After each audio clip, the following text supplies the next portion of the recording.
Assalamualaikum warahmatullahi wabarakatuh. Allah subhanahu wa ta'ala berfirman, A'udzu billahi minasyaitonir rajim. Bismillahirrahmanirrahim. Ya ayyuhalladzina amanu ista'inu bis-sabri was-salah. Innallaha ma'as-sabirin. Innallaha ma'as-sabirin. Wahai orang-orang yang beriman, mintalah pertolongan dengan sabar dan salat. Sesungguhnya Allah bersama dengan orang-orang yang sabar.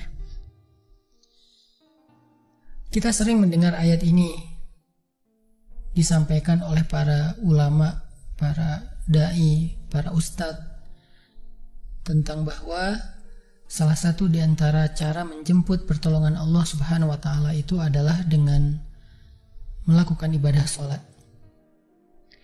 Pertanyaannya adalah, sholat yang seperti apakah yang bisa menjemput pertolongan Allah dalam kehidupan kita pada saat kita sedang mengalami ujian yang berat? Banyak orang yang bilang, saya sholat tapi kok hidup saya gini-gini aja. Banyak orang yang bilang, saya udah sholat tetapi kok doa saya belum diijabah. Saya udah sholat tapi kok masalah saya masih belum selesai. Saya udah sholat tetapi kok musibah saya terus beruntun, tidak pernah berhenti. Saya udah sholat tapi kok musibah terus terjadi dalam hidup saya. Sehingga teman-teman yang dirahmati Allah, kita perlu belajar sholat yang seperti apa yang bisa menjemput pertolongan Allah subhanahu wa ta'ala secara ajaib. Mari kita renungkan sebuah kisah yang pernah disampaikan oleh sahabat Anas bin Malik radhiyallahu an, bahwa dahulu di masa Nabi ada seorang laki-laki di kota Madinah yang melakukan perjalanan antara Syam ke Madinah untuk berdagang. Di tengah perjalanan, laki-laki ini dirampok oleh para perampok. Dia diberhentikan oleh seorang laki-laki, kemudian hartanya diambil, lalu setelahnya laki-laki itu menghunuskan pedang kepada orang ini. Pedagang ini mengatakan, wahai fulan, jika engkau menginginkan hartaku, ambillah, tapi biarkanlah aku melanjutkan perjalanan. Perampok itu mengatakan, adapun harta itu sudah menjadi milikku. Sekarang aku menginginkanmu, aku ingin membunuhmu. Merasa tidak punya pilihan, akhirnya pedagang ini mengatakan, wahai fulan, jika engkau ingin menyakitiku, membunuhku, maka lakukanlah. Tetapi sebelumnya, berilah aku kesempatan untuk melaksanakan sholat 2 rakaat. Lalu perampok ini mengatakan, ya sudah, kalau begitu, sholatlah, aku akan berikan engkau waktu sebentar. Maka pedagang ini pun mendirikan sholat dengan sholat yang sangat khusyuk. Di dalam sholat, laki-laki ini setelah membaca Al-Fatihah, dia membaca sebuah ayat di dalam surat An-Naml ayat 62. Apa ayatnya? Dia membaca kalimat, Amman yujibul muttarra idza da'ah. Amman yujibul muttarra idza da'ahu wa yakshifus su'a wa yaj'alukum khulafa'al ard. A ilahum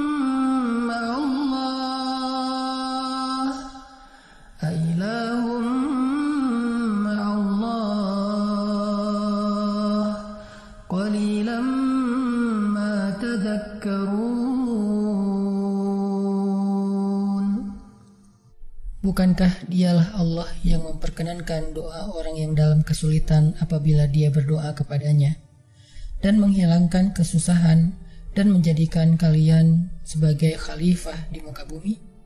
Apakah di samping Allah ada Tuhan lain yang patut disembah atau dimintai pertolongan? Sedikit sekali dari nikmat Allah yang kalian ingat. Shadaqallahul azim. Teman-teman yang dirahmati Allah SWT, Inilah ayat yang dibaca oleh pedagang tadi ketika dia sholat 2 rakaat. Dia membaca kalimat ini dengan penuh penghayatan dan perenungan. Dia mentadaburi ayat ini. Amma yujibul muttarra idza da'ah wa yakshifus su'. Bukankah dialah Allah yang memperkenankan doa orang-orang yang dalam kesulitan dan menghilangkan kesusahan? Dia menghayati ayat ini. Dia mentadaburi ayat ini.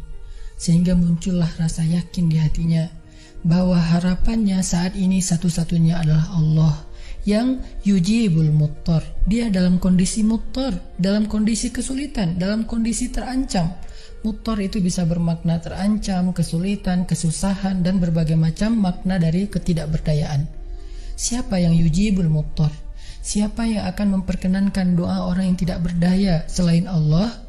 Wa yakshifus su', dan menghilangkan kesusahannya selain Allah?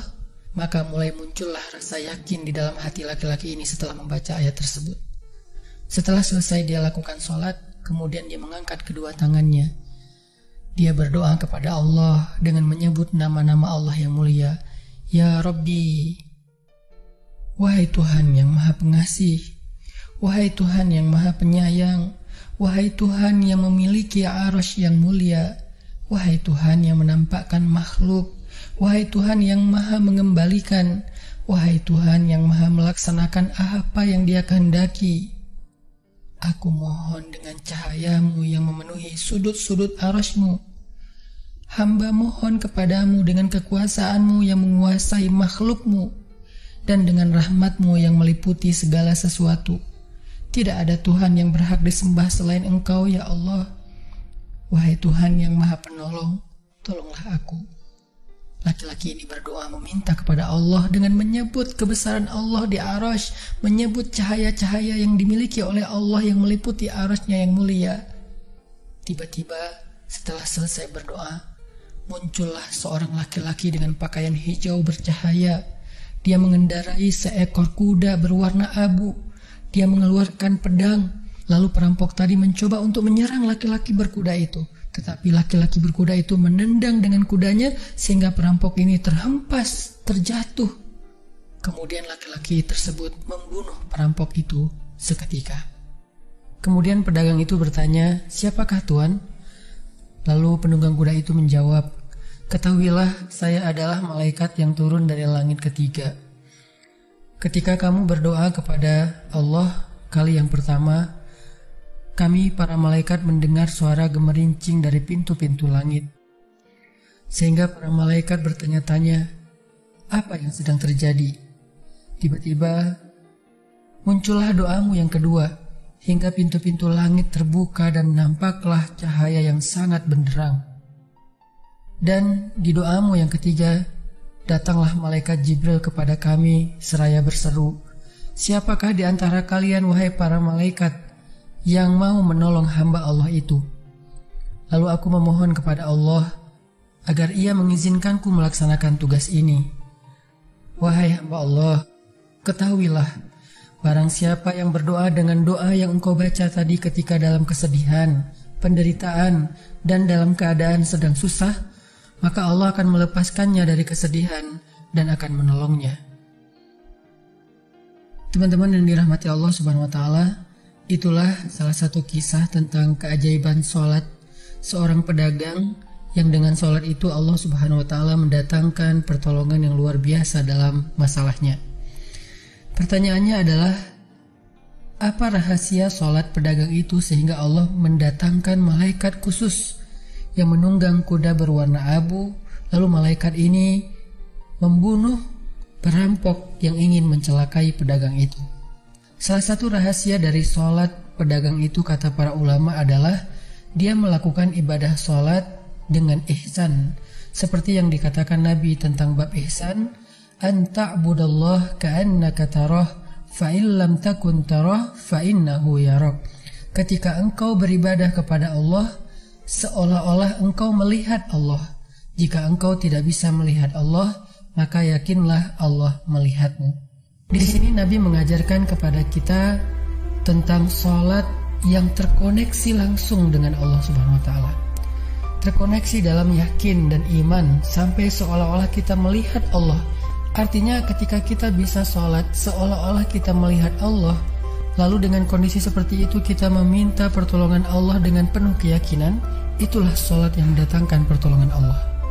Atau kalau kita nggak bisa membayangkan bahwa kita melihat Allah karena itu memang sulit, maka yakinlah Allah melihat kita dan itu pasti.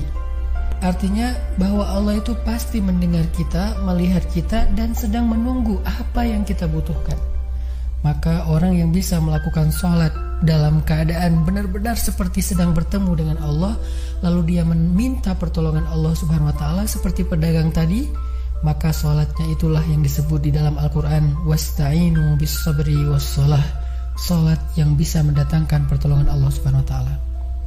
Semakin sering kita melakukan sholat dengan ihsan, benar-benar seperti bertemu dengan Allah Subhanahu wa Ta'ala. Kalau kita nggak bisa ngerasain bagaimana cara menghayati kita melihat Allah, yakinlah Allah melihat kita.